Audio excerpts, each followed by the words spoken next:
We got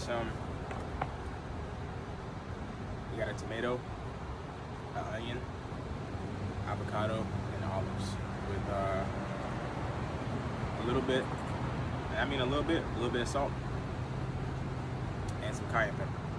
Usually I do a lot of cayenne pepper, no salt.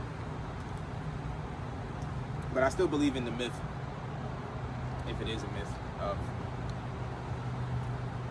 needing salt after a workout. So, yeah.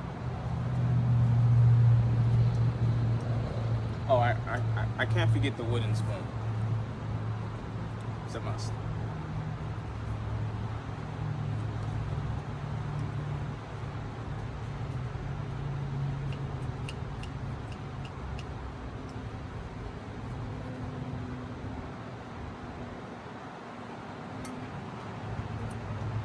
Fear. Fear.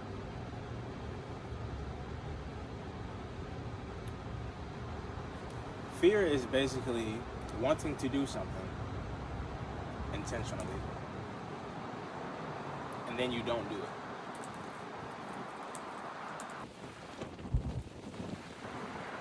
Seriously. Fear is wanting to do something intentionally, and then you don't do it. 30 seconds. When you leave,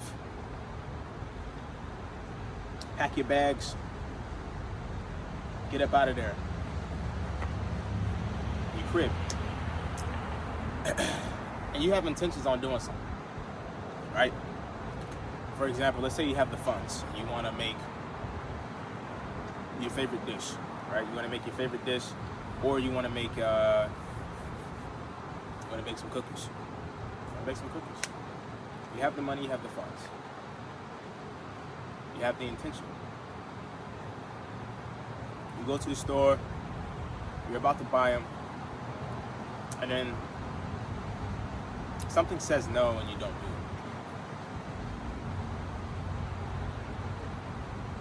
it. The no is the fear. The no is like, damn, why can't I do it? You have this blanket in front of you, and it's covering your eyelids at this very moment. You're like, I can't do it. It's the same when guys want to go talk to women. Something says, no, don't do it. You know, you get all these excuses, all these voices, and it's just fear. It's very it's highly talked about nowadays too. Fear is definitely highly talked about.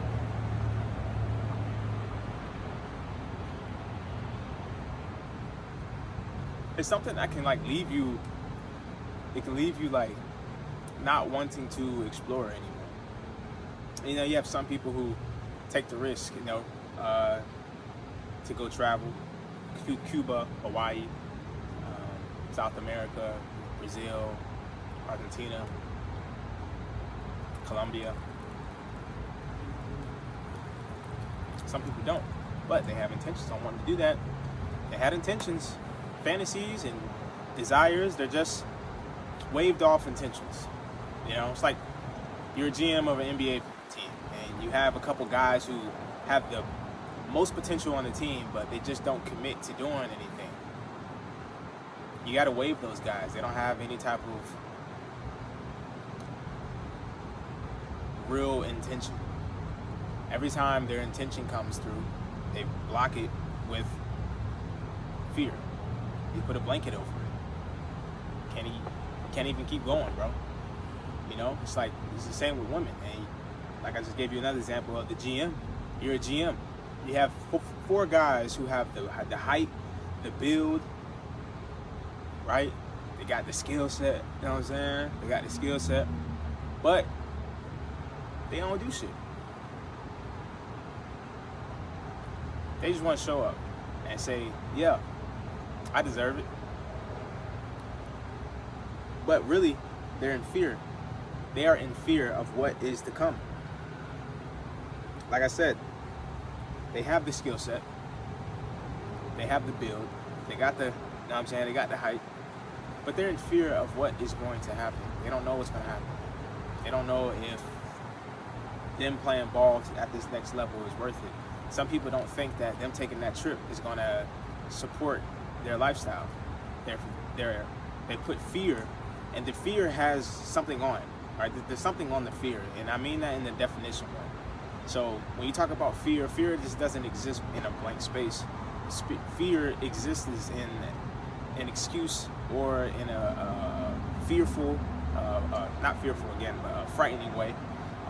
Fear can exist in anxious anxiety. Fear can exist in overwhelming yourself, becoming amused by depression negatively, if that makes sense. Like you get kind of settled in comfort into believing that you're supposed to not exceed past any other level besides the one you already got. You think this level is deserving of being acceptable to the world, and it's like, it's not supposed to think like that. You're supposed to think about nothing. And don't get this misconstrued, because a lot of people say nothing and they think blank. But when you think about nothing, you're not thinking about harassing yourself. That's nothing. Because positivity already lives. Negativity kind of needs a lot of attention. Positivity, you can just chill, man. You can just chill, kick your feet up, eat, whatever you want to do. You're free-formed. You know what I'm saying? You're going about your fucking day. But when you have a lot of negativity, what do? You gotta attend to it. You gotta. It has to be constantly spoken to. It needs to be babied all the time. Positivity, you kind of just accept, because it's very easygoing, right? Very free-formed, very relaxed, calm. You're able to pursue whatever you want to do whenever you're speaking positive to yourself. When you're always regulating your balance. You know what I'm saying? Maybe you're always stretching. You're always communicating to yourself. These are positive habits that you have to take. You're always reading books. You're always listening to something that is trying to benefit you in a way of authenticity, rather than benefit you into consuming just to make you feel like the void is there. You know, like the void is filled up. You don't want to consume shit like that. You want to consume stuff that's going to continue to put you in an authentic position while keeping you at a positive frequency. Positive mindset, not frequency. High vibrations, where you don't get agitated easily.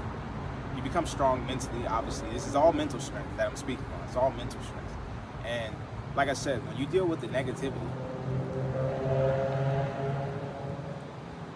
you don't get to, and I mean deal, like you wake up and choose to deal with the same negativity every day. Like you continue to put yourself in this habit, this race rat, this circle all the time. You continue to do this shit.